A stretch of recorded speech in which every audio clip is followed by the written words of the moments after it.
T20 உலகக்கோப்பை 2026 தொடரின் super 8 சுற்றில் இந்திய அணி யார் யாருக்கு எதிராக விளையாடும் என்பது குறித்து தகவல் வெளியாகியுள்ளது.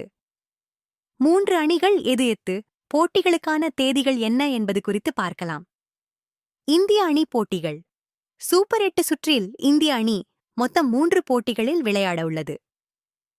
பிப்ரவரி 22ஆம் தேதி இரவு 7 மணிக்கு அகமதாபாத்தில் துவங்கும் போட்டியில் இந்தியா தென்னாப்பிரிக்கா அணிகள் மோதும். பிறகு பிப்ரவரி 26ஆம் தேதி இரவு 7 மணிக்கு சென்னையில் துவங்கும் போட்டியில் இந்தியா மற்றும் ஜிம்பாப்வே ஆகிய அணிகள் மோதும். அடுத்து மார்ச் 1 தேதி இரவு 7 மணிக்கு கொல்கத்தாவில் துவங்கும் போட்டியில் இந்தியா மற்றும் மேற்கிந்திய தீவுகள் அணிகள் மோதும். அரையிறுதிக்கு முன்னேற சூப்பர் 8 சுற்றில் இரு குழுக்களில் தலா 4 அணிகள் இடம்பெறும். இரு குழுவிலும் முதல் 2 இடங்களை பிடிக்கும் அணிகள் அரையிறுதிக்கு முன்னேறும். அரையிறுதிப் போட்டிகள் மார்ச் 4, 5 ஆகிய தேதிகளில் நடைபெறும்.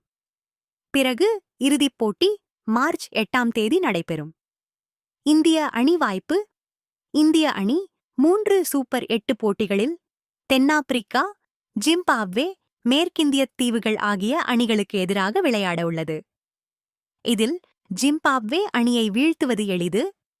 மற்ற 2 அணிகளை வீழ்த்த கடுமையாக போராடியாக வேண்டும். குறிப்பாக பார்முக்கு திரும்பியுள்ள மேற்கிந்திய தீவுகள் அணி கடந்த டி20 உலகக்கோப்பை ஃபைனலில் இந்தியாவுக்கு எதிராக தோற்ற தென்னாப்பிரிக்க அணி ஆகிய 2 அணிகளையும் சமாளிப்பது மிகவும் கடினம். இதனால் இந்திய அணி விளையாடும் சூப்பர் 8 போட்டிகள் விறுவிறுப்புக்கு பஞ்சமில்லாமல் இருக்கும் என கருதப்படுகிறது.